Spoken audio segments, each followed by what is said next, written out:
सर्व महामानवांना वंदन करतो। आज आपण बेडसे गावामध्ये जे आदरणीय भंतेजी बुद्धघोष यांनी आपल्या धम्मासाठी जी चळवळ उभी करण्याचा मानस बांधलेला आहे, त्यासाठी हा जो सोहळा आयोजित केलेला आहे त्यासाठी आपण इथं उपस्थित आहोत। मी धम्मपीठावर उपस्थित आता प्रत्येकाचं नाव घेऊ शकणार नाही, मला आधीच भंतेजींनी तशी सूचना केलेली आहे, कारण आणखी पुढे धम्मदेसना होणार आहे। सर्वांचं आभार मानतो की आपण एकत्र येऊन अशा पद्धतीने हा जो अपोह करतोय आणि धम्म अंगीकारून आचरणात आणून जो धम्म आपल्याला पुनर्जीवित करून बाबासाहेबांनी दिलेला आहे आणि आपण त्यांची लेकरं तो धम्म पुढे नेण्यासाठी ज्या पद्धतीने झटतोय, त्याच्यामध्ये हे जे पाऊल उचललेले ते कमालीचं महत्वाचं पाऊल आहे आणि त्यासाठी धम्मपीठावर असलेल्या प्रत्येकाचंच मी आभार मानेल।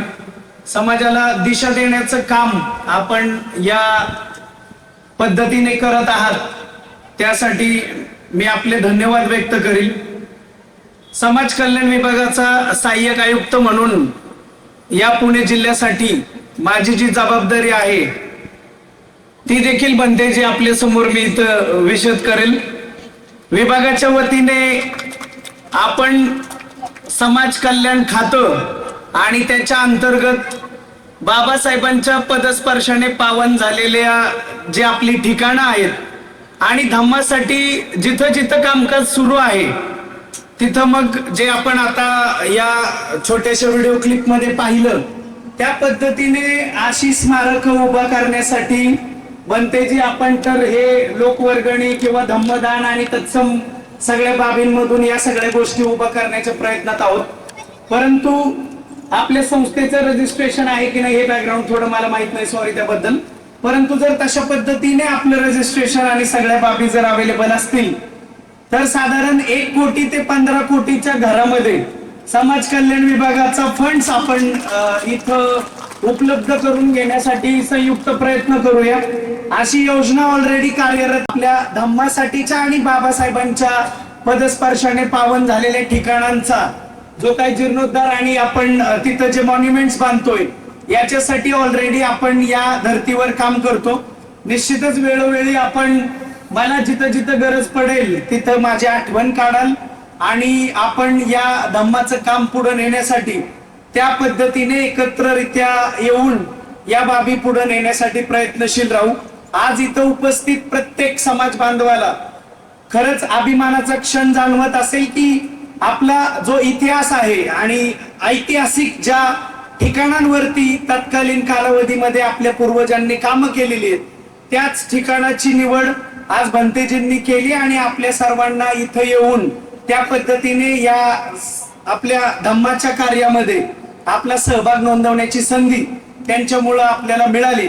प्रत्येकाने तन मन धनाने या कामामध्ये पुढे यावं, आपला जो काही वाटा असेल तो उचलावा आणि या पद्धतीने आपला धम्म पुढे नेण्यासाठी आपण सर्वांनी झटावं, जेणेकरून जी शिकवण आपल्याला बाबासाहेबांनी दिली, आपल्याला प्रत्येक माणसाला माणसाप्रमाणे जगण्यासाठीचा हा भारत निर्माण करण्याची संधी आज संविधानाच्या माध्यमातून मिळालेली आहे। प्रत्येकाला समान दर्जा आहे, प्रत्येकाला संधी आहे आणि या संधीचं सोनं करण्याची जबाबदारी इथं उपस्थित प्रत्येक समाज बांधवावरती आहे। तुमच्यातला एक मुलगा जेव्हा अशा पद्धतीने एखाद्या पदावर जातो आणि मग त्याला ती काम करण्याची संधी मिळते, अशी संधी माझ्या प्रत्येक समाज बांधवाला मिळो, त्यासाठी तो प्रत्येक समाज बांधव झटेल।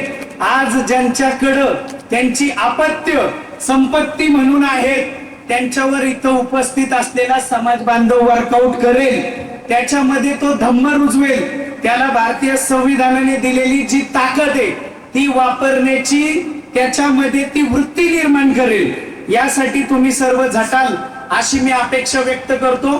बोलायला पुढचे तास 2 तास सर्व भंतेजींना त्या पद्धतीने मी कसं बोलेल तुमच्या पुढं याची माहिती आहे, परंतु आपल्याला आज त्यांची धम्मदेसना ऐकायची आहे, त्यामुळं मी माझ्या शब्दांना विराम देतो।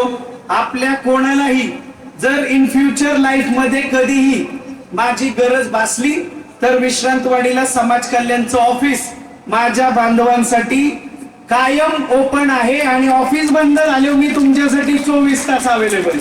तुम्ही कधीही ट्राय मारा, कोणत्याही माध्यमातून तुम्ही जर मला संपर्क करण्याचा प्रयत्न केला तर मी तुमच्यासाठी निश्चित उपलब्ध राहील. एक छोटं उदाहरण देतो बनतेजी काल भोसरीमध्ये आपल्या एका माता भगिनीवर सवर्ण बांधवांकडून अन्याय अत्याचाराची घटना लाईव्ह चालू होती, जमिनीचा वाद, आणि त्याच्यामधून त्या पोरीने मला कॉन्टॅक्ट केला. मी एका कार्यक्रमात होतो पण मी तो फोन उचलला, मला अननोन नंबर होता तरी देखील तो फोन उचलला. ती म्हणाली दादा आमच्यावरती अशा पद्धतीचं हे चाललंय, पोलिसांकडून अपेक्षित असलेली कलम दाखल होत नाहीयेत. मी तिला आपल्या अनुसूचित जाती जमाती अत्याचार प्रतिबंधक कायदा ज्याला आपण अॅट्रॉसिटी ऍक्ट म्हणतो त्या अंतर्गत गुन्हा दाखल होण्यासाठी प्रयत्न कर म्हणालो. जर गुन्हा दाखल होत नसेल तर पुन्हा मला फोन कर, मी तिथल्या पोलीस विभागाशी बोलेल. अशा पद्धतीने प्रत्येक बांधवाने आपला रोल जर या समाजामध्ये प्ले करण्याची कुवत निर्माण केली तर निश्चितच आपल्याला बाबासाहेबांच्या स्वप्नातला भारत निर्माण करण्यासाठी आपला वाटा उचलला गेलाय याची प्रचिती येईल. मी आपल्या सर्वांची रजा घेतो. संयोजकांनी मला इथं बोलवलं, यथोचित मान सन्मान दिला, आपल्या समोर व्यक्त होण्याची संधी दिली, त्याबद्दल मी सर्वांचे आभार मानतो. तुम्ही देखील मला ऐकून घेतलं त्याबद्दल आपल्या सर्वांचे आभार मानून थांबतो. धन्यवाद. जय भीम, जय शिवराय, नमो बुद्धाय. थँक्यू.